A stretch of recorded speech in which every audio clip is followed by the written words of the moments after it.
ನಮಸ್ಕಾರ ವೀಕ್ಷಕರೇ, ಸ್ವಗತ ಮುಂದಿನ ದಿನಗಳಲ್ಲಿ ಭಾರತದ ಅತ್ಯುನ್ನತ ಗಣಿತಶಾಸ್ತ್ರಜ್ಞರ ಪರವಾಗಿ ಅವರ ವಿಚಾರವನ್ನು ಕುರಿತಾದಂಥ ಕಾರ್ಯಕ್ರಮವನ್ನು ತರಬೇಕು ಅನ್ನೋವಂಥ ಒಂದು ಆಲೋಚನೆಯನ್ನು ಹೊಂದಿದೆ. ಕಾರಣ ಇಷ್ಟೇ, ವಿಶ್ವ ಗಣಿತ ಕ್ಷೇತ್ರಕ್ಕೆ ಭಾರತದ ಕೊಡೆ ಅಪಾರ. ನೀವು 0ನೇ ತಗೊಳ್ಳಿ, ಕೊಟ್ಟವರು ಯಾರು? ಭಾರತೀಯರು. ಹಾಗಾಗಿ ಈ ಥರದ ಬಹಳ ವಿಶೇಷವಾದಂಥ ಕೊಡುಗೆಯನ್ನು ಗಣಿತ ಕ್ಷೇತ್ರಕ್ಕೆ ಕೊಟ್ಟಿದ್ದಾರೆ. ಆ ಮೊದಲನೆಯ ಸಂಚಿಕೆಯನ್ನು ನಾವು ಈ ಡಿಸೆಂಬರ್ 22ನೇ ತಾರೀಕು, ಅವತ್ತು ಬಹಳ ವಿಶೇಷವಾದ ದಿನ. ಏನಕ್ಕಪ್ಪ ಅಂತಂದರೆ ಶ್ರೀನಿವಾಸ ರಾಮಾನುಜಂ ಅವರ ಸಂಸ್ಮರಣೆಯ ದಿನ. ಆ ದಿನದಿಂದ ಭಾರತೀಯರು ಗಣಿತಶಾಸ್ತ್ರ ಕ್ಷೇತ್ರಕ್ಕೆ ಕೊಟ್ಟಂಥ ಕೊಡುಗೆಗಳನ್ನು ತಿಳ್ಕೊಳ್ತಾ, ಅವರ ಜೀವನವನ್ನು ತಿಳ್ಕೊಳ್ತಾ, ಅವರ ಒಂದು ಬದುಕನ್ನು ನಾವು ಹೇಗೆ ಅರ್ಥ ಮಾಡ್ಕೋಬೇಕು, ಯಾವ ಒಂದು ಚಮತ್ಕಾರಗಳನ್ನು ಅವರು ಗಣಿತ ಕ್ಷೇತ್ರಕ್ಕೆ ಮಾಡಿದ್ರು ಅನ್ನೋಂಥ ಅರ್ಥವನ್ನು ಮಾಡ್ಕೊಳ್ಳೋಣ ಅನ್ನೋ ಹಿನ್ನೆಲೆಯಲ್ಲಿ ಆ ಕಾರ್ಯಕ್ರಮವನ್ನು ತರ್ತಾಯಿದ್ವಿ.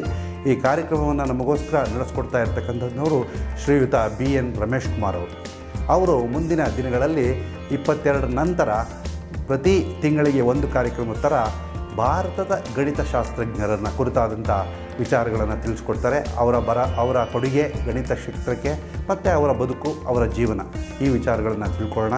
ಮೊಟ್ಟ ಮೊದಲನೇದಾಗಿ ಡಿಸೆಂಬರ್ 22ನೇ ತಾರೀಕು ಶ್ರೀನಿವಾಸ ರಾಮಾನುಜಂ ಅವರ ಸಂಸ್ಮರಣ ದಿನವನ್ನು ಆಧಾರವಾಗಿಟ್ಕೊಂಡು ಮೊದಲನೇದಾಗಿ ಶ್ರೀನಿವಾಸ ರಾಮಾನುಜಂ ಅವರ ಗಣಿತದ ಕೊಡುಗೆ ಮತ್ತು ಅವರ ಬದುಕು, ಇದನ್ನು ತಿಳ್ಕೊಳ್ಳೋಣ.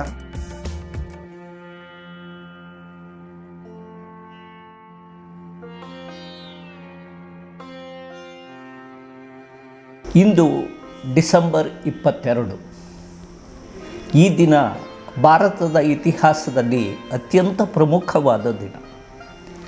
ಈ ದಿನವನ್ನು ದೇಶದಾದ್ಯಂತ ರಾಷ್ಟ್ರೀಯ ಗಣಿತ ದಿನ ಅಂತ ಆಚರಿಸಲಾಗುತ್ತದೆ. ಈ ರಾಷ್ಟ್ರೀಯ ಗಣಿತ ದಿನ ಅಂತ ಆಚರಿಸಲಿಕ್ಕೆ ಕಾರಣವೇನು, ಈ ರಾಷ್ಟ್ರೀಯ ಗಣಿತ ದಿನದ ಮಹತ್ವವೇನು ಅನ್ನೋದನ್ನು ಇವತ್ತು ತಿಳಿದುಕೊಳ್ಳಲಿಕ್ಕೆ ಪ್ರಯತ್ನ ಪಡೋಣ. ಮುಖ್ಯವಾಗಿ ಹೇಳಬೇಕು ಅಂತಂದರೆ ಡಿಸೆಂಬರ್ 22 ವಿಶ್ವದ ಅತ್ಯಂತ ಶ್ರೇಷ್ಠ ಗಣಿತಜ್ಞರಾದಂತಹ ಶ್ರೀನಿವಾಸ ರಾಮಾನುಜಂ ಅವರ ಜನ್ಮದಿನ. ಅಂದರೆ ಇವರು ಹುಟ್ಟಿದ್ದು ಡಿಸೆಂಬರ್ 22, 1887. ಅಂದರೆ ಈಗ 133 ವರ್ಷಗಳ ಹಿಂದೆ ರಾಮಾನುಜಂ ಜನಿಸಿದ್ರು. ಇವತ್ತು ಅವರ 134ನೇ ಜನ್ಮದಿನ. ಈತ ಅಂತಹ ಮಹಾನ್ ವ್ಯಕ್ತಿಯೇ ಅಂದರೆ ವಿಶ್ವ ಕಂಡರಿಯದಂತಹ ಶ್ರೇಷ್ಠ ಗಣಿತಜ್ಞ ಶ್ರೀನಿವಾಸ ರಾಮಾನುಜಂ. ಆದರೆ ನಮ್ಮ ದೇಶದ ಪ್ರತಿಭೆಯಾದ ಶ್ರೀನಿವಾಸ ರಾಮಾನುಜಂ ಅವರ ಬಗ್ಗೆ ಹೆಚ್ಚಿಗೆ ವಿಷಯಗಳು ಅನೇಕರಿಗೆ ತಿಳಿದಿಲ್ಲ. ಆದ್ದರಿಂದ ಈ ರಾಷ್ಟ್ರೀಯ ಗಣಿತ ದಿನದಂದು ಶ್ರೀನಿವಾಸ ರಾಮಾನುಜಂ ಬಗ್ಗೆ ತಿಳಿಯಲಿಕ್ಕೆ ಒಂದು ಪ್ರಯತ್ನ ಇದಾಗಿದೆ.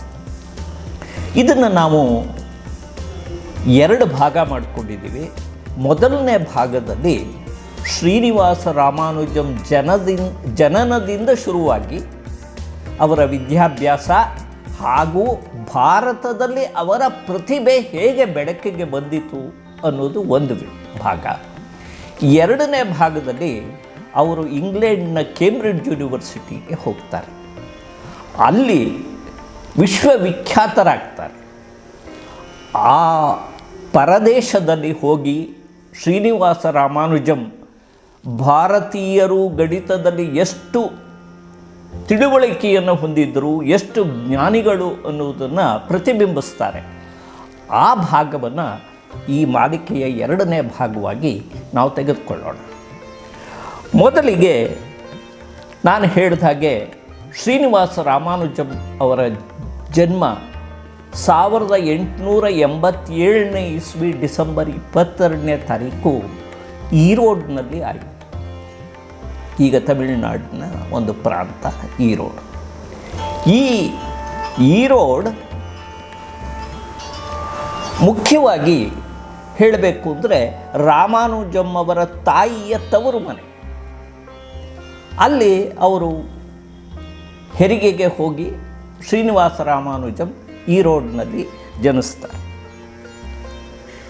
ಶ್ರೀನಿವಾಸ ರಾಮಾನುಜಂ ಕೇವಲ 32 ವರ್ಷಗಳ ಕಾಲ ಜೀವಿತವಾಗಿದ್ದರು, ಅಷ್ಟೇ, ಅಲ್ಪಾಯುಷಿ.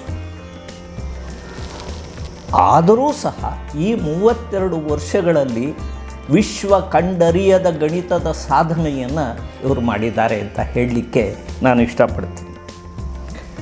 ಇವತ್ತು ನಾವು ಫೇಸ್ಬುಕ್, ವಾಟ್ಸಪ್ ಇದನ್ನೆಲ್ಲ ಬಹಳಷ್ಟು ಉಪಯೋಗಿಸ್ತೀವಿ. ಆದರೆ ಫೇಸ್ಬುಕ್ನ ಸ್ಥಾಪಕರಾದಂತಹ ಮಾರ್ಕ್ ಜುಕರ್ಬರ್ಗ್ ಏನು ಹೇಳ್ತಾರೆ ಅಂತ ಒಂದು ಸಲ ನೋಡೋಣ. ಅವ್ರು ಹೇಳ್ತಾರೆ, ಇವತ್ತು ಫೇಸ್ಬುಕ್ ಇರುವುದಕ್ಕೆ ಕಾರಣ ರಾಮಾನುಜಂ. ಇಡೀ ವಿಶ್ವವೇ ರಾಮಾನುಜಂರವರಿಗೆ ಚಿರಋಣಿಯಾಗಿರಬೇಕು ಈ ವಿಷಯದಲ್ಲಿ ಅಂತ ಹೇಳ್ತಾರೆ. ಅಂದರೆ ಈಗ 100 ವರ್ಷಗಳ ಕೆಳಗೆ ರಾಮಾನುಜಂ ಸಾಧಿಸಿದಂತಹ ಪ್ರಮೇಯಗಳನ್ನು, ಸೂತ್ರಗಳನ್ನು ಉಪಯೋಗಿಸ್ಕೊಂಡು ಇವತ್ತು ಫೇಸ್ಬುಕ್ ಸಹ ಕೆಲಸ ಮಾಡ್ತಾ ಇದೆ, ವಾಟ್ಸಪ್ ಕೆಲಸ ಮಾಡ್ತಾ ಇದೆ ಅಂತಂದರೆ ಇಡೀ ವಿಶ್ವವೇ ಅವರಿಗೆ ಚಿರಋಣಿಯಾಗಿರಬೇಕು ಅಂತ ಜುಕರ್ಬರ್ಗ್ ಹೇಳ್ತಾರೆ. ಹಾಗೆ ಇನ್ನೂ ಕೆಲವು ವಿಷಯಗಳು ನಮಗೆ ಗೊತ್ತಿಲ್ಲ. ಅಂದರೆ ರಾಮಾನುಜಂ ಅವರ ಸಂಶೋಧನೆ ಮತ್ತು ಸಾಧನೆಗಳು ಯಾವ ರೀತಿಯಲ್ಲಿ ಪ್ರಸಕ್ತ ಪರಿಸ್ಥಿತಿಯಲ್ಲಿ ವಿಜ್ಞಾನ ಕ್ಷೇತ್ರಕ್ಕೆ ಕೊಡುಗೆಯಾಗಿದೆ ಅನ್ನೋದು ಅನೇಕರಿಗೆ ತಿಳಿದಿಲ್ಲ. ಈಗ ಉದಾಹರಣೆಗೆ ಹೇಳ್ತೀನಿ, ಕಿಮ್ ಓನೋ ಅನ್ನತಕ್ಕಂತಹ ಒಬ್ಬ ಗ್ರೇಟ್ ಮ್ಯಾಥಮೆಟಿಷಿಯನ್ ಅವನ ಟೀಮ್ ಜೊತೆ ಕೆಲಸ ಮಾಡ್ತಾ ಇದ್ದ. ಆವಾಗ ಬ್ಲ್ಯಾಕ್ ಹೋಲ್ ಅಂತ ನಾವು ಏನು ಹೇಳ್ತೀವಿ, ಕಪ್ಪು ರಂಧ್ರ, ಕಪ್ಪು ಕುಳಿ ಅಂತಲೂ ಕರೀತಾರೆ. ಈ ಕಪ್ಪು ರಂಧ್ರ ಅಥವಾ ಕಪ್ಪು ಕುಳಿ ಇದರ ಬಗ್ಗೆ ಸ್ಟಡಿ ಮಾಡಲಿಕ್ಕೆ ನಿಂತ ಕಿಮ್ ಓನೋ ಮತ್ತು ಅವನ ಟೀಮ್ ಕೊನೆಗೆ ಅವರು ಒಂದು ಸಂಶೋಧನೆಯನ್ನು ಮಾಡ್ತಾರೆ. ಆ ಸಂಶೋಧನೆಯನ್ನು ಮಾಡಿದ್ರೆ ಅದಕ್ಕೆ ಕಿಮ್ ಓನೋ ಹೇಳ್ತಾರೆ, the basic thing for us we got from one paragraph of what was written by Ramanujam in his notes ಅಂತ ಹೇಳ್ತಾರೆ. ಹೀಗೆ ಇವತ್ತು ಬ್ಲ್ಯಾಕ್ ಹೋಲ್ ಬಗ್ಗೆ ಅತ್ಯಂತ ದೊಡ್ಡ ವಿಜ್ಞಾನದ ಮಹತ್ವಪೂರ್ಣವಾದಂತಹ ವಿಷಯವನ್ನು ಓದ್ತಾ ಇರಬೇಕಾದ್ರೆ ಅದಕ್ಕೆ ಬುನಾದಿ, ಅಡಿಪಾಯ ರಾಮಾನುಜಂರವರ ಒಂದು ಸೂತ್ರ ಅನ್ನೋದು ಮುಖ್ಯವಾಗಿ ನಾವು ತಿಳ್ಕೊಬೇಕಾದಂತಹ ವಿಷಯ. ಇದಲ್ಲದೆ ಸೂಪರ್ ಸ್ಟ್ರೆಂತ್ ಥಿಯರಿ ಅಂತ ಒಂದಿದೆ. ಹಾಗೆ ಮೋಸ್ಟ್ ಅಡ್ವಾನ್ಸ್ಡ್ ಫಿಸಿಕ್ಸ್, ಅದನ್ನು ನಾವು ಮಲ್ಟಿ ಡೈಮೆನ್ಷನಲ್ ಫಿಸಿಕ್ಸ್ ಅಂತ ಸಹ ಹೇಳ್ತೀವಿ. ಇದಕ್ಕೆಲ್ಲ ಈಗ ಬೇಸ್ ಆಗಿರ್ತಕ್ಕಂತಹದ್ದು ರಾಮಾನುಜಂರವರ ಅನೇಕ ಸಂಶೋಧನೆಗಳು.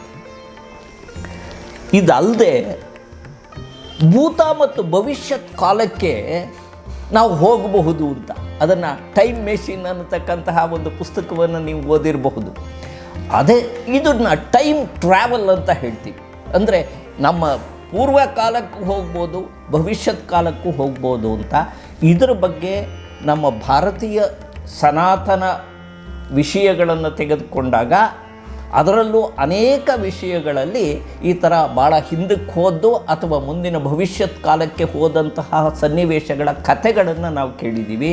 ಇದೇ ರೀತಿಯಲ್ಲಿ ಜಪಾನ್ ಮುಂತಾದ ದೇಶಗಳ ಕಥೆಗಳಲ್ಲೂ ಸಹ ಈ ಸಮಯ ಪ್ರಯಾಣ ಅಥವಾ ಟೈಮ್ ಟ್ರಾವೆಲ್ ಅಂತ ಏನು ಹೇಳ್ತೀವಿ, ಹಿಂದಕ್ಕೆ ಹೋಗೋದು ಅಥವಾ ಮುಂದಕ್ಕೆ ಬರೋದು. ಯಾರೋ ಬ್ರಹ್ಮಲೋಕಕ್ಕೆ ಹೋದ್ರಂತೆ, ಬ್ರಹ್ಮಲೋಕದಲ್ಲಿ ಹೋಗಿ ಒಂದು ದಿನ ಇದ್ದು ವಾಪಸ್ ಬರೋ ಹೊತ್ತಿಗೆ ಇಲ್ಲಿ ಅವರ ಹಿಂದಿನವರೆಲ್ಲ ಹೊಟ್ಟೋಗಿದ್ರಂತೆ. ಯಾಕೆಂದರೆ ಇಲ್ಲಿ ಅದು ಎಷ್ಟೋ ವರ್ಷಗಳು ಕಳೆದೋಗಿತ್ತು ಅವರು ವಾಪಸ್ ಬರೋ ಹೊತ್ತಿಗೆ ಅಂತ ಹೇಳ್ತಾರೆ.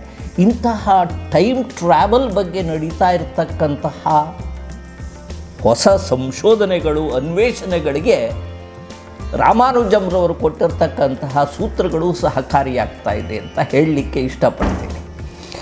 ಎರಡನೇದಾಗಿ ಆ್ಯಂಟಿ ಗ್ರಾವಿಟಿ ಅಂದರೆ ಗುರುತ್ವಾಕರ್ಷಣ ಶಕ್ತಿ. ಭೂಮಿಯಾಗಲಿ ಅಥವಾ ಇನ್ನೊಂದು ವಸ್ತುವಾಗಲಿ ತನ್ನ ಕಡೆಗೆ ಬಾಕಿ ವಸ್ತುಗಳನ್ನು ಎಳ್ಕೊಳ್ತಾ ಇರುತ್ತೆ. ಇದನ್ನು ಮೀರಿ ಹೋಗಬೇಕಾದ್ರೆ, ಅದರ ವಿರುದ್ಧವಾಗಿ ಹೋಗಬೇಕಾದ್ರೆ ಯಾವ ಶಕ್ತಿಯ ಪ್ರಯೋಗ ಮಾಡಬೇಕು, ನಾವು ಎಷ್ಟು ಶಕ್ತಿಯನ್ನು ಉಪಯೋಗಿಸಬೇಕು ಅಂತ ಹೇಳ್ತಕ್ಕಂತಹದ್ದಕ್ಕೆ ಸಹ ರಾಮಾನುಜಂರವರು ಮಾಡಿದಂತಹ ರಿಸರ್ಚ್ ವಿಷಯಗಳು ಉಪಯೋಗಕ್ಕೆ ಬರ್ತಾ ಇದೆ. ಅದೇ ರೀತಿಯಲ್ಲಿ ಲಿಮಿಟ್ಲೆಸ್ ಫ್ರೀ ಎನರ್ಜಿ ಅಂತ ಹೇಳ್ತೀವಿ, ಅಂದರೆ ಮಿತಿ ಇಲ್ಲದ ಸ್ವತಂತ್ರ ಶಕ್ತಿ. ಈ ಮಿತಿ ಇಲ್ಲದ ಸ್ವತಂತ್ರ ಶಕ್ತಿ ಅಗಾಧವಾದ ಶಕ್ತಿ. ಅದನ್ನು ಕಂಡುಹಿಡೀಲಿಕ್ಕೆ ಸಹ ಅನೇಕ ಪ್ರಯೋಗಗಳು ನಡೀತಾ ಇದೆ.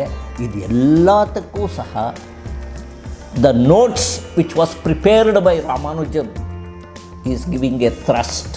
ಅದು ಹೆಲ್ಪ್ ಮಾಡ್ತಾ ಇದೆ ಅವರಿಗೆ, ಅವರ ಸಂಶೋಧನೆ ಮುಂದುವರಿಸಲಿಕ್ಕೆ ಬಹಳ ಉಪಯೋಗ ಆಗ್ತಾ ಇದೆ.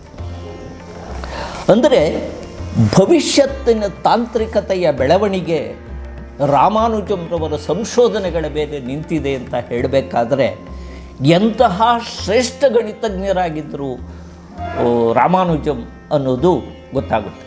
ಇದು ನಾನು ನಿಮಗೆ ರಾಮಾನುಜಂ ಪ್ರಪಂಚದ ಎಂತಹ ಶ್ರೇಷ್ಠ ಗಣಿತಜ್ಞ ಮತ್ತು ಅವರು ಮಾಡಿದ ಸಂಶೋಧನೆಗಳಿಂದ ಬಂದಿರತಕ್ಕಂತಹ ಫಲ ಏನಿದೆ ಅದರಿಂದ ನಾವು ಮುಂದುವರಿಬೇಕಾಗಿದೆ ಈಗ, ಅಥವಾ ಪ್ರಪಂಚ ಇವತ್ತು ಹೊಸ ವಿಷಯಗಳ ಅನ್ವೇಷಣೆ ಕುಳಿತಿದ್ದರೆ ಅದು ಆ ರಾಮಾನುಜಂರವರು ಹಾಕಿದ ತಳಹದಿಯ ಮೇಲೆ ಮುಂದುವರಿಲಿಕ್ಕೆ ಪ್ರಯತ್ನ ಪಡ್ತಾ ಇದೆ.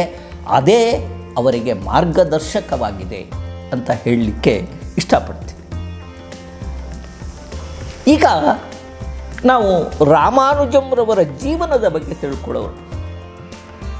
1887ರಲ್ಲಿ ಜನಿಸಿದ ರಾಮಾನುಜಂ ಅವರಿಗೆ 5 ವರ್ಷ ಆಗಿದ್ದಾಗ ಹೆಚ್ಚು ಕಡಿಮೆ 1892ರ ಅಕ್ಟೋಬರ್ 1ನೇ ತಾರೀಕು ಶಾಲೆಗೆ ಸೇರಿಕೊಳ್ತಾರೆ.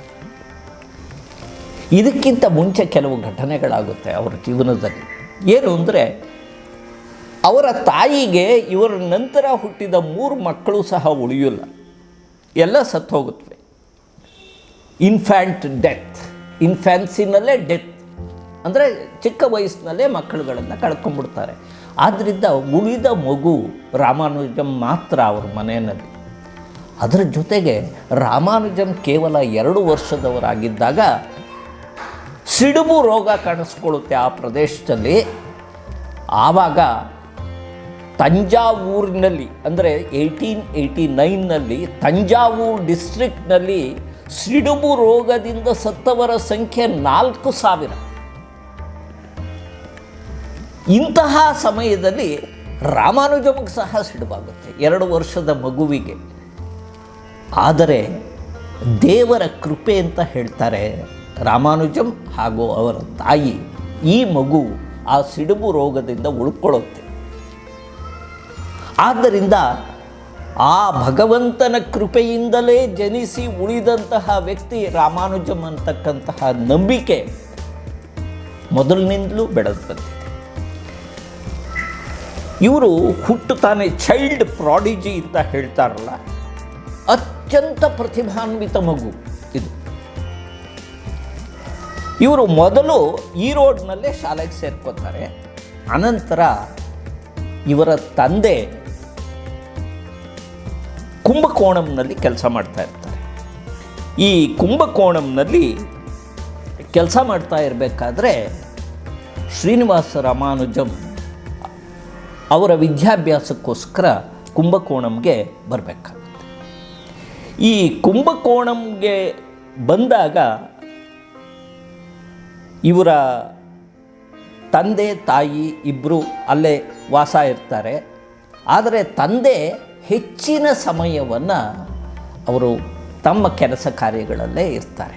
ಆದ್ದರಿಂದ ರಾಮಾನುಜಂ ಮೇಲೆ ಬಹಳ ಪ್ರಭಾವ ಬೀರಿದಂತಹ ವ್ಯಕ್ತಿ ಅಂತಂದರೆ ಅವ್ರ ತಾಯಿ. ಶ್ರೀನಿವಾಸ ರಾಮಾನುಜಂ ಅವರ ತಂದೆ ಕುಪ್ಪುಸ್ವಾಮಿ ಶ್ರೀನಿವಾಸ ಅಯ್ಯಂಗಾರ್ ಅಂತ. ತಾಯಿ ಕೋಮಲತಾ ಅಮ್ಮಾಳ್, ಒಂದು ಬಡ ಸಾಂಪ್ರದಾಯಿಕ ಬ್ರಾಹ್ಮಣ ಕುಟುಂಬದ ಇವರದ್ದು. ಆದ್ದರಿಂದ ತಂದೆ ಕೆಲಸಕ್ಕೆ ಜಾಸ್ತಿ ಹೋಗ್ತಾ ಇದ್ದಿದ್ದರಿಂದ ಇವರ ಮೇಲೆ ಪ್ರಭಾವ ಬೀರಿದಂತಹ ವ್ಯಕ್ತಿ ಅಂತಂದರೆ ಅವ್ರ ತಾಯಿ ಕೋಮಲತಾ ಅಮ್ಮಾಳ್ ಅವರು.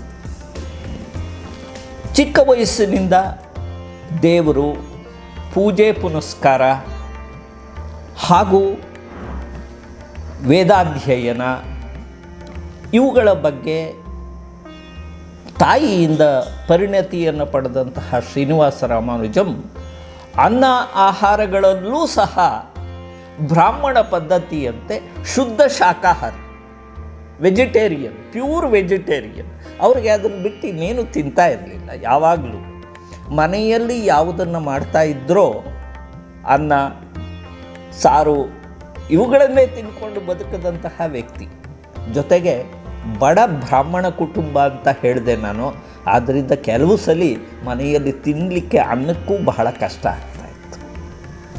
ನಾನು ಈ ವಿಷಯವನ್ನು ಪ್ರಮುಖವಾಗಿ ಯಾಕೆ ಹೇಳ್ತಾ ಇದ್ದೀನಿ ಅಂತಂದರೆ, ಈ ಅಭ್ಯಾಸಗಳು ಶ್ರೀನಿವಾಸ ರಾಮಾನುಜಂ ಮುಂದೆ ಇಂಗ್ಲೆಂಡ್ಗೆ ಹೋದಾಗ ಅವರ ಮೇಲೆ ಅದರಿಂದ ಆದ ಪರಿಣಾಮವೇನು ಅನ್ನೋದನ್ನು ಆಮೇಲೆ ಹೇಳ್ತೀನಿ ನಾನು. ಆದ್ದರಿಂದ ಇದನ್ನು ಪ್ರಮುಖವಾಗಿ ನಾನು ಹೇಳ್ತಾ ಇದ್ದೀನಿ. ಹೀಗೆ ಆದ ಶ್ರೀನಿವಾಸ ರಾಮಾನುಜಂ 1892ರಲ್ಲಿ, ಅಂದರೆ ಅವರಿಗೆ ಸುಮಾರು 5 ವರ್ಷ ಆಗಿದ್ದಾಗ ಶಾಲೆಗೆ ಸೇರಿಕೊಂಡ್ರು ಈರೋಡ್ನಲ್ಲಿ. ನಂತರ ತಂದೆ ಇದ್ದಂತಹ ಊರಾದ ಕುಂಭಕೋಣಂಗೆ ವಾಪಸ್ ಬರ್ತಾರೆ. ಅವರೊಂದು ಸೀರೆ ಅಂಗಡಿನಲ್ಲಿ ಗುಮಾಸ್ತರಾಗಿದ್ದರಷ್ಟೇ. ಅಲ್ಲಿ ಬಂದು ಶಾಲೆಗೆ ಸೇರ್ತಾರೆ ಮತ್ತು 1897ರಲ್ಲಿ, ಅಂದರೆ ಅವರಿಗೆ 10 ವರ್ಷ ಆದಾಗ ಅವರ ಪ್ರೈಮರಿ ವಿದ್ಯಾಭ್ಯಾಸ ಮುಗಿಯುತ್ತೆ. ಈ ಪ್ರೈಮರಿ ವಿದ್ಯಾಭ್ಯಾಸ ಮುಗಿದಾಗ ನಾನು ಹೇಳಿದೆ, ಹುಟ್ಟಿನಿಂದಲೇ ಈತ ಅತ್ಯಂತ ಪ್ರತಿಭಾನ್ವಿತ, ಚೈಲ್ಡ್ ಪ್ರಾಡಿಜಿ. ಆ ವ್ಯಕ್ತಿ ಅಂದರೆ ಶ್ರೀನಿವಾಸ ರಾಮಾನುಜಂ ತಮ್ಮ 10ನೇ ವಯಸ್ಸಿನಲ್ಲಿ ಪ್ರೈಮರಿ ಶಿಕ್ಷಣವನ್ನು ಮುಗಿಸಿದಾಗ ಇಡೀ ಜಿಲ್ಲೆಗೆ ಪ್ರಥಮರಾಗಿ ಬರ್ತಾರೆ. ನೋಡಿ, ಒಬ್ಬ ವ್ಯಕ್ತಿ ಶಿಕ್ಷಣ ಕ್ಷೇತ್ರದಲ್ಲಿ ಮುಂದುವರಿಲಿಕ್ಕೆ ಊಟ ತಿಂಡಿ ಹಣ ಮುಖ್ಯವಾಗಲ್ಲ. ಆದರೆ ಆತ ತನ್ನಲ್ಲಿರ್ತಕ್ಕಂತಹ ಶಕ್ತಿಯನ್ನು ರಿಯಲೈಸ್ ಮಾಡಿಕೊಂಡು ತಾನು ಮಾಡಬಲ್ಲೆ ಅನ್ನತಕ್ಕಂತಹ ಆತ್ಮಸ್ಥೈರ್ಯದಿಂದ ಮುಂದುವರೆದಾಗ ದೊಡ್ಡ ವಿದ್ಯಾವಂತನಾಗಿ ಬರಲಿಕ್ಕೆ ಸಾಧ್ಯ ಅನ್ನೋದಕ್ಕೆ ರಾಮಾನುಜಂ ಒಂದು ಉದಾಹರಣೆ. ಇದಾದ ನಂತರ ಹೈಯರ್ ಸೆಕೆಂಡ್ರಿ ಶಿಕ್ಷಣಕ್ಕೆ, ಅಂದರೆ ಪ್ರಾಥಮಿಕ ಶಿಕ್ಷಣ ಮುಗಿದು ಮುಂದಿನ ಶಿಕ್ಷಣಕ್ಕೆ ಬರ್ತಾರೆ. ಆ ಟೈಮ್ನಲ್ಲಿ ಮಧ್ಯದಲ್ಲಿ ಏನಾಗುತ್ತೆ ಅಂತಂದರೆ, ಇವರು ಮದ್ರಾಸಿಗೆ ಕರ್ಕೊಂಡು ಹೋಗಿ ಸೇರಿಸ್ತಾರೆ ಸ್ಕೂಲ್ಗೆ. ಇವ್ರನ್ನ ಮದ್ರಾಸಿಗೆ ಸ್ಕೂಲಿಗೆ ಕರ್ಕೊಂಡು ಹೋಗಿ ಸೇರಿಸಿದ್ರೆ ಯಾಕೋ ಮದ್ರಾಸ್ನಲ್ಲಿದ್ದು ಶಾಲೆ ಇವರಿಗೆ ಒಪ್ಪಿಗೆ ಬರೋಲ್ಲ. ಶಾಲೆಗೆ ಹೋಗಿ ತಪ್ಪಿಸ್ಕೊಂಡ್ಬಿಡ್ತಾರೆ ಮನೆಯಿಂದ ಹೊರಟು. ಆವಾಗ ಮನೆಯವರು ಒಬ್ಬ ಕಾನ್ಸ್ಟೇಬಲ್ಗೆ ಹೇಳಿ, ಪೊಲೀಸ್ ಕಾನ್ಸ್ಟೇಬಲ್ಗೆ ಅವನು ರೆಗ್ಯುಲರಾಗಿ ಸ್ಕೂಲ್ಗೆ ಹೋಗೋ ಹಾಗೆ ನೋಡ್ಕೊಳ್ಳೋ ಹಾಗೆ ಮಾಡ್ತಾರೆ. ಇದೆಲ್ಲ ಕೆಲವು ಹಾಸ್ಯ ಪ್ರಸಂಗಗಳು ಅಷ್ಟೇ ರಾಮಾನುಜಂ ಅವರ ಜೀವನದ್ದು. ಆಮೇಲೆ ವಾಪಸ್ ಕುಂಭಕೋಣಂಗೆ ಬರ್ತಾರೆ. ಕುಂಭಕೋಣಂನಲ್ಲಿ ಆ ಟೈಮ್ನಲ್ಲಿ ಅವರು ಅಂದರೆ ಪ್ರೈಮರಿ ಸ್ಕೂಲ್ ಮುಗಿದು ಮುಂದುವರೆದಾಗ ಅವರ ಮನೆಯಲ್ಲೇ ಇದ್ದುಕೊಂಡು 2 ವಿದ್ಯಾರ್ಥಿಗಳು ಕಾಲೇಜ್ಗೆ ಹೋಗ್ತಾ ಇರ್ತಾರೆ. ಆಗ ಇವರಿಗೆ 10 ವರ್ಷ. ಆದರೆ ಇವರ ಅಗಾಧವಾದ ಗಣಿತದ ಪ್ರತಿಭೆ ಹೇಗಿತ್ತಪ್ಪ ಅಂತಂದರೆ, ಆ ಕಾಲೇಜ್ ಹುಡುಗರು ಮಾಡಲಿಕ್ಕೆ ಒದ್ದಾಡ್ತಾ ಇದ್ದಂತಹ ಅನೇಕ ಲೆಕ್ಕಗಳನ್ನು ರಾಮಾನುಜಂ ಮಾಡಿಕೊಂಡು, ಈ ಸಂದರ್ಭದಲ್ಲಿ ಸಹ ರಾಮಾನುಜಂರವರ ಗಣಿತದಲ್ಲಿನ ಆಸಕ್ತಿ ಎಷ್ಟಪ್ಪ ಇತ್ತು ಅಂತಂದರೆ, ಅನೇಕ ಬಾರಿ ಮನೆಯನ್ನು ಬಿಟ್ಟು ಅವ್ರು ಹೋಗಿ ಕುಂಭಕೋಣಂ ದೇವಸ್ಥಾನದಲ್ಲಿ ಕೂತ್ಕೊಂಡ್ಬಿಡೋರಂತೆ. ಅಥವಾ ಮನೆಯವ್ರಿಗೆ ಹೇಳ್ತಾನೆ ಇರಲಿಲ್ಲ ಎಲ್ಲಿ ಹೋಗಿದ್ದೀನಿ ಅಂತ. ಎಲ್ಲೋ ಹೋಗಿದ್ಕೊಂಡು ಬಂದು ಮನೆಯಲ್ಲಿ ಯಾವುದೋ ಒಂದಷ್ಟು ಪೇಪರ್ಗಳ ಮೇಲೆ ಬರೆದಿಡೋರಂತೆ ನೋಟ್ಸ್. ಮತ್ತು ಕುಂಭಕೋಣಂನ ದೇವಸ್ಥಾನದ ಗೋಡೆಗಳ ಮೇಲೆ ಹಾಗೂ ಹಾಸುಗಲ್ಲಿನ ಮೇಲೆ ಬಳಪ ಸೀಮೆ ಸುಣ್ಣ ತಗೊಂಡು ಅನೇಕ ಲೆಕ್ಕಗಳನ್ನು ಮಾಡ್ತಾಯಿದ್ರಂತೆ ರಾಮಾನುಜಂ. ಅವರ ಮನೆಯ ಗೋಡೆಯ ಮೇಲೆ, ನೆಲದ ಮೇಲೂ ಸಹ ಹಾಗೂ ಸ್ಲೇಟ್ನಲ್ಲಿ ಬರೆದು ಅದನ್ನು ಅಳಿಸೋರು. ಈ 10 ವರ್ಷದವರಾಗಿದ್ದಾಗ ಮೊದಲನೇ ಬಾರಿಗೆ 10-11 ವರ್ಷದ ಹುಡುಗನಿಗೆ, ನಾವೆಲ್ಲರೂ ಕಾಲೇಜ್ನಲ್ಲಿ ಮ್ಯಾಥಮೆಟಿಕ್ಸ್ ಓದಿರ್ತಕ್ಕಂಥವ್ರಿಗೆ ಗೊತ್ತು, advanced trigonometry written by SL. ಲೋನಿ ಅಂತ ಒಂದು. ಈ ಲೋನಿ ಟ್ರಿಗ್ನಾಮೆಟ್ರಿ ಅಂದರೆ ಇವತ್ತೂ ಸಹ ಬಹಳ ಪ್ರಸಿದ್ಧವಾದಂತಹ ಪುಸ್ತಕ.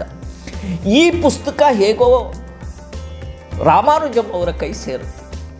ಈ ರಾಮಾನುಜಂ ಕೈ ಸೇರಿದ್ರೆ 13ನೇ ವಯಸ್ಸಿಗೆ, ಅವರಿನ್ನೂ ಹೈಯರ್ ಸೆಕೆಂಡರಿ ಶಾಲೆಯಲ್ಲಿದ್ದಾರೆ, 13ನೇ ವಯಸ್ಸಿಗೆ ಅವರು ಇಡೀ ಎಸ್.ಎಲ್. ಲೋನಿ ಅವರ ಅಡ್ವಾನ್ಸ್ಡ್ ಟ್ರಿಗ್ನಾಮೆಟ್ರಿ ಬುಕ್ನ ಕರಗತ ಮಾಡ್ಕೊಂಡ್ಬಿಟ್ಟಿರ್ತಾರೆ. ಮತ್ತು ಈ ಕಾಲೇಜು ವಿದ್ಯಾರ್ಥಿಗಳಿಗೆ ಹೇಳಿಕೊಡೋಷ್ಟು ಗಣಿತದ ಪ್ರತಿಭೆ ರಾಮಾನುಜಂ ಅವರಲ್ಲಿ ಇರುತ್ತೆ, ಅಗಾಧವಾದ ಪ್ರತಿಭೆ. ಹೀಗೆ ಮುಂದುವರೆದು ರಾಮಾನುಜಂ ಹೈಯರ್ ಸೆಕೆಂಡ್ರಿ ಶಾಲೆಯಲ್ಲೂ ಸಹ ಫಸ್ಟ್ ಬರ್ತಾರೆ. ಹೈಯರ್ ಸೆಕೆಂಡ್ರಿ ಶಾಲೆಯಲ್ಲಿ ಫಸ್ಟ್ ಬಂದಾಗ ಅವರ ಹೆಡ್ ಮಾಸ್ಟ್ರು ಒಬ್ಬರು ಇವರ ಪ್ರತಿಭೆಯನ್ನು ನೋಡಿ, ಅವ್ರಿಗೆ ಬಂದಿರೋ ಮಾರ್ಕ್ಸ್ ನೋಡಿದಾಗ 100ಕ್ಕೆ 100 ಬಂದಿರುತ್ತೆ ಮ್ಯಾಥಮೆಟಿಕ್ಸ್ನಲ್ಲಿ. ಅದಕ್ಕೆ ಅವ್ರ ಹೆಡ್ ಮಾಸ್ಟರ್ ಹೇಳ್ತಾರೆ, 100ಕ್ಕೆ 100 ಏನು ಹೆಚ್ಚುಗಾರಿಕೆ ಅಲ್ಲ, ಈ ವಿದ್ಯಾರ್ಥಿಗೆ ಅವ್ರಿಗೆ ಸ್ಕಾಲರ್ಶಿಪ್ ಕೊಡ್ತಾರೆ, ಪ್ರೈಸ್ ಕೊಡ್ತಾರೆ, ಈ ಹುಡುಗನಿಗೆ 100ಕ್ಕೆ 100ಕ್ಕಿಂತ ಹೆಚ್ಚು ನಂಬರ್ ಕೊಡಬೇಕು ಅಂತ ಹೇಳ್ತಾರೆ. ಅಂತಹ ಅದ್ಭುತ ಪ್ರತಿಭೆ ಶ್ರೀನಿವಾಸ ರಾಮಾನುಜಂ ಅವರದ್ದು. ಹೀಗೆ ಮೊದಲನೇದು ಎಸ್.ಎಲ್. ಲೋನಿಯವರ ಅಡ್ವಾನ್ಸ್ಡ್ ಟ್ರಿಗ್ನಾಮೆಟ್ರಿ ಸಿಗುತ್ತೆ. ಆಮೇಲೆ ಅವ್ರಿಗೆ ಇನ್ನೊಂದು ಪುಸ್ತಕವನ್ನು ಯಾರೋ ಉಡುಗೊರೆಯಾಗಿ ನೀಡ್ತಾರೆ.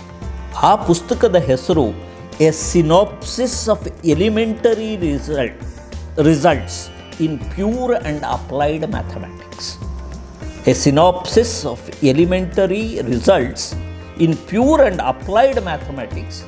ಇದನ್ನು ಬರೆದಿರ್ತಕ್ಕಂತಹ ವ್ಯಕ್ತಿ ಕಾರ್ ಅಂತ, CARR, ಕಾರ್ ಅನ್ನತಕ್ಕಂತಹ ಲೇಖಕ ಬರೆದಿರ್ತಾರೆ. ಈ ಕಾರ್ ಅನ್ನೋ ಲೇಖಕ ಮ್ಯಾಥಮೆಟಿಕ್ಸ್ ಬುಕ್ಗಳನ್ನು ಬರೆದು ಗೈಡ್ ಥರ ಕಾಲೇಜು ಓದತಕ್ಕಂತಹ ವಿದ್ಯಾರ್ಥಿಗಳಿಗೆ ಅನುಕೂಲವಾಗೋ ಹಾಗೆ ಮಾಡಿರ್ತಾರೆ. ಈ ಕಾರ್ ಪುಸ್ತಕ ಇವ್ರ ಕೈಗೆ ಸಿಕ್ಕಿದಾಗ ಅದರಲ್ಲಿ ಏನು ಅಂದರೆ ಪ್ರತಿಯೊಂದಕ್ಕೂ ಈಗ A+B² ಅಂದರೆ A² + 2AB + B² ಅನ್ನೋ ಹಾಗೆ ಫಾರ್ಮುಲಾ ಬರೆದಿರ್ತಾರೆ ಹೊರತು ಅದೆಲ್ಲದಕ್ಕೂ ಡೀಟೇಲ್ಡ್ ಪ್ರೂಫ್ ಇರಲಿಲ್ಲ ಅದರಲ್ಲಿ. ಹುಡುಗರುಗಳಿಗೆ ಅನುಕೂಲ ಆಗೋ ಹಾಗೆ ಅದನ್ನು ನೋಡಿದ ತಕ್ಷಣ ತಿಳ್ಕೊಂಡು ಮುಂದುವರಿಯೋ ಹಾಗೆ. ಇಂತಹ ಪುಸ್ತಕದಲ್ಲಿ ಸುಮಾರು 5,000 ಸೂತ್ರಗಳು ಅಥವಾ ಪ್ರಮೇಯಗಳನ್ನು ಅದು ಒಳಗೊಂಡಿರುತ್ತೆ, ಕಾರ್ ಅವರ ಪುಸ್ತಕ.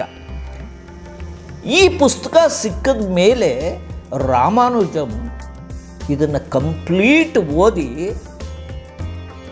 ಅದಕ್ಕಿಂತ ಹೆಚ್ಚಿನ ವಿಷಯಗಳನ್ನು ತಮ್ಮ ನೋಟ್ಸಲ್ಲಿ ಬರ್ಕೋತಾರೆ.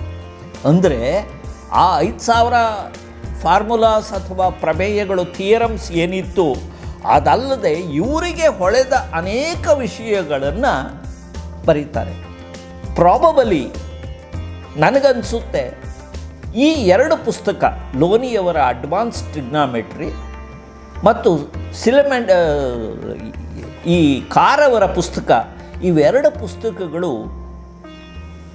ರಾಮಾನುಜಂ ಅವರ ಮೇಲೆ ಅತ್ಯಂತ ಪ್ರಭಾವ ಬೀರ್ತು ಅಂತ ಅನಿಸುತ್ತೆ. ಕಾರವರು ಹೇಗೆ ಫಾರ್ಮುಲಾಗಳನ್ನು ಕೊಟ್ಟಿದ್ದರೋ ಅದೇ ರೀತಿಯಲ್ಲಿ ರಾಮಾನುಜಂ ತಮ್ಮ ನೋಟ್ಸ್ಗಳಲ್ಲಿ ಫೈನಲ್ ರಿಸಲ್ಟ್ಸ್ ಬರೆದ್ರೆ ಹೊರತು ಬೇಕಾದಷ್ಟಕ್ಕೆ ಪ್ರೂಫ್ಸ್ ಕೊಟ್ಟಿರಲಿಲ್ಲ.